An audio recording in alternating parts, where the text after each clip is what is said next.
Hola, ¿cómo estás? Y bienvenido o bienvenida a esta lección. So, how do we speak Spanish? Well, I always tell students that there are three pillars to learning Spanish.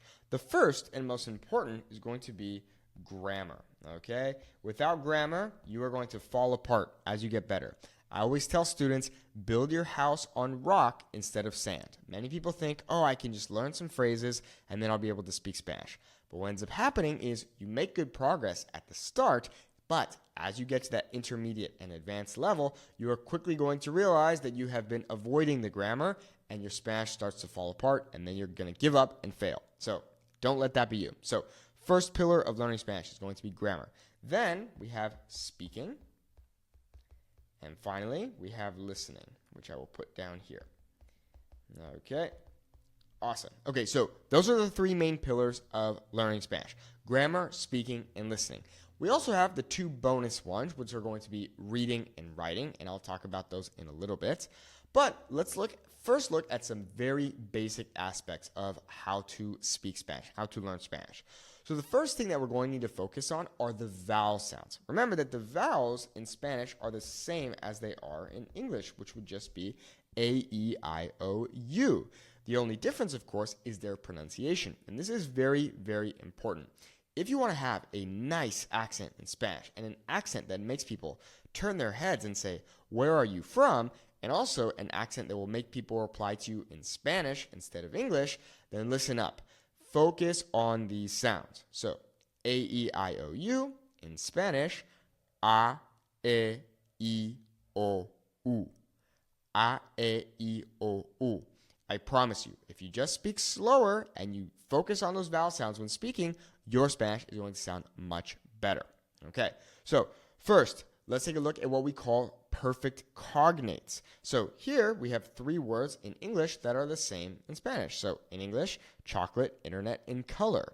However, in Spanish, now with this pronunciation focusing on the vowel sounds, we will have chocolate. I'm underlining the vowels here. Chocolate, right? We can break it up into syllables, right? Chocolate, okay? Then we have internet, okay? It's not internet, it's internet. Remember that the I in Spanish makes that E sound, right? A, E, I, O, U, okay? Internet, okay? And finally, we have color, okay? Now, the natural emphasis on a word in Spanish is going to naturally fall on the second to last vowel of the word. So what do I mean by this? If we take a look at the word chocolate, the natural pronunciation is going to fall on this A, okay? It's not chocolate. It's not chocolate. It's chocolate, okay? Now, in Spanish, if we have an accent on a word, then it is going to change the pronunciation. Sometimes it doesn't change the pronunciation, but it changes the meaning. So an example of that could be in the word see and in the word see, okay? These are both pronounced exactly the same, but the first one, see, without an accent means if, whereas see with an accent means yes. Now, how do you know the difference when you're having a conversation with someone? Context clues. Because if I say to you, si necesitas algo, avísame. If you need something, let me know. You are going to understand that I'm saying if and not yes, because it wouldn't make sense for me to say yes in that particular example. If you need anything, let me know. Si necesitas algo, me avisas. Okay? So, there you go. That's a quick look at the vowels, okay? Now, let's take a look. I'm going to zoom out here. Let's take a look at some basic phrases that we have, okay? So, for example, ¿Cómo estás? The classic one. ¿Cuántos años tienes? How old are you? ¿A qué te dedicas? What do you do for work? Or literally, what do you dedicate yourself to? So, kind of like how I was talking about the vowels, okay? Okay, now I'm going to zoom back in here.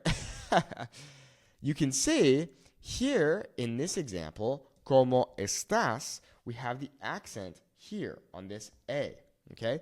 Technically, the natural emphasis on this word, if it did not have an accent, would fall on that second to last vowel. So a is the last vowel, whereas e or e is the second to last vowel, okay?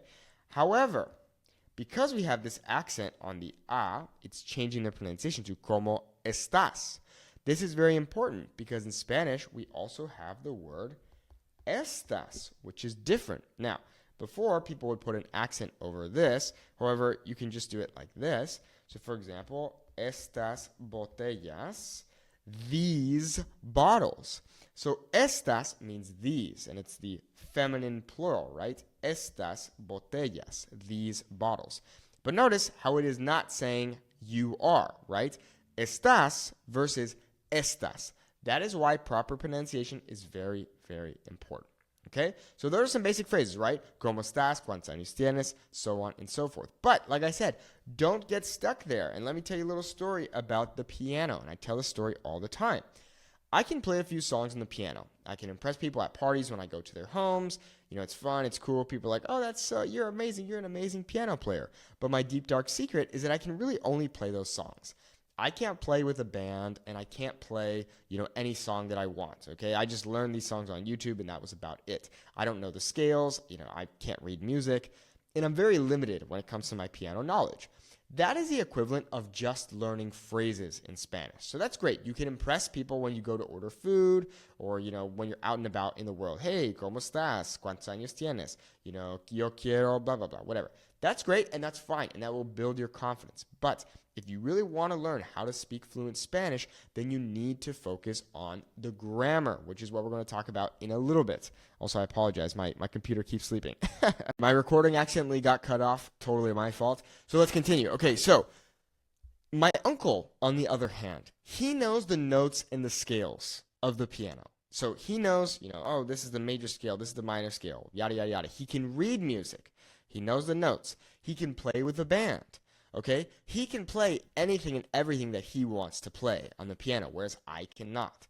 So, this is the equivalent of learning the grammar of Spanish. I know it might seem scary or intimidating or overwhelming, but I promise you, you are really going to mess your learning up if you avoid the grammar, okay? A lot of people on the internet are going to tell you, oh, you don't need grammar with our special method.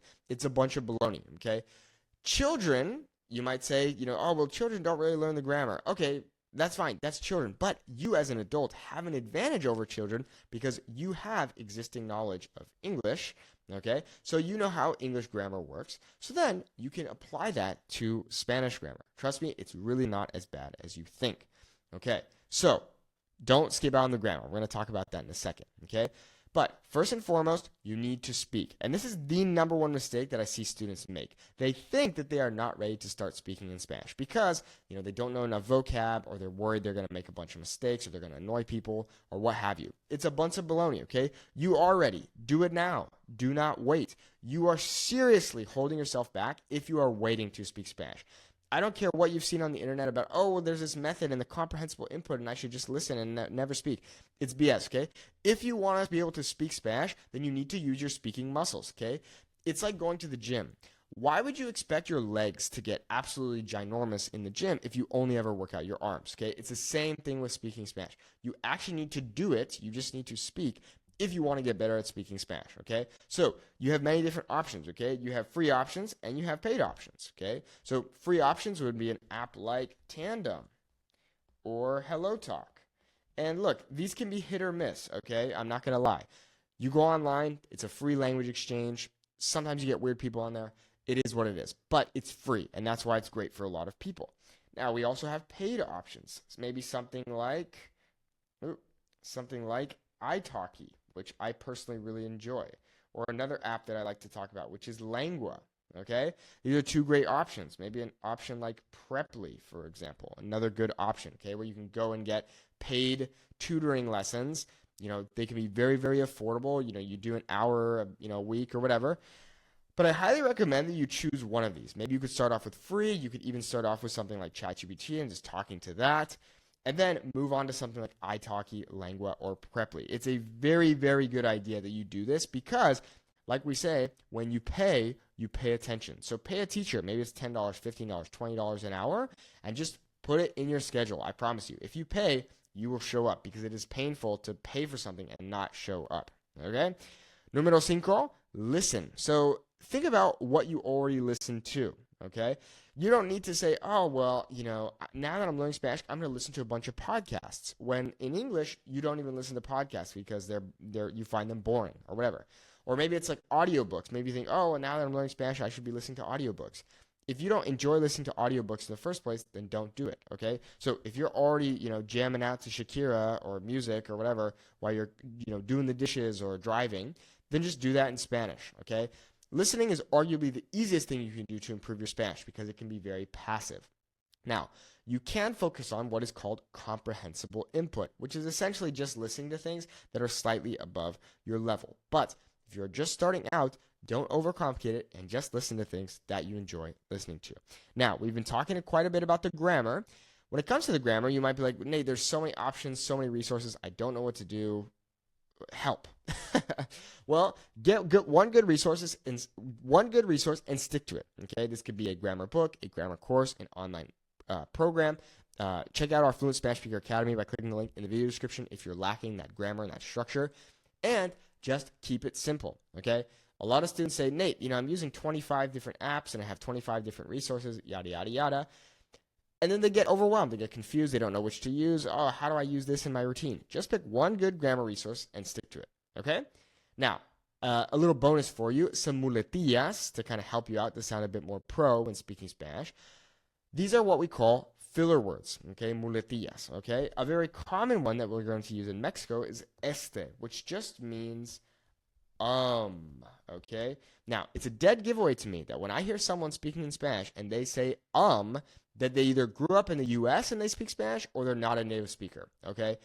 People do not say It's very rare that a native speaker will say They might say something like which obviously is very similar, but it's much more common they're going to say especially here in Mexico. So, ¿qué te iba a decir? It's very, very common. You hear all the time.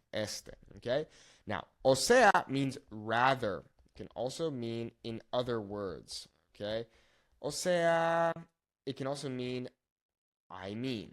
Okay? Let's see if it fits there. I mean. Okay? O sea, lo que quiero decir es que, what I'm trying to say is blah, blah, blah. Okay? Número tres, más bien, which also can be translated as rather. Más bien, me gusta, pero no me gusta. Rather, or I like it, but I don't like it. Okay? Obviously, I'm giving you random examples here. Pues, meaning well. Okay? So, pues, no sé. Well, I don't know. Pues mira. Well, look. Okay? Bueno can also mean well. It can also mean okay. All right? So, bueno. Está bien. Okay, that sounds good. Or, bueno, es que, well, it's just that, okay? Es que is what we use all the time with it's that, or it's just that is kind of how you could translate that. It's just that, bueno, es que, well, it's just that, I don't know, blah, blah, blah. Okay? Now, the final tip I have for you is to be consistent. If you want to be successful, let me zoom out here. At learning Spanish, you need to be consistent because let's be honest, the people who are successful in life are the ones who show up every day, even when they don't want to. It's the same for doing anything hard in life. That includes learning Spanish. So if you want to win, show up every day. Now, this is important to understand, okay? The key to success is consistency, not intensity. Therefore, I would much rather you show up for, 5 minutes per day rather than, 10 hours a day. Obviously, I'm exaggerating there. But you do not need to show up for 10 hours a day or 2 hours a day or whatever it is. You need to show up for the amount of time that you can actually do consistently.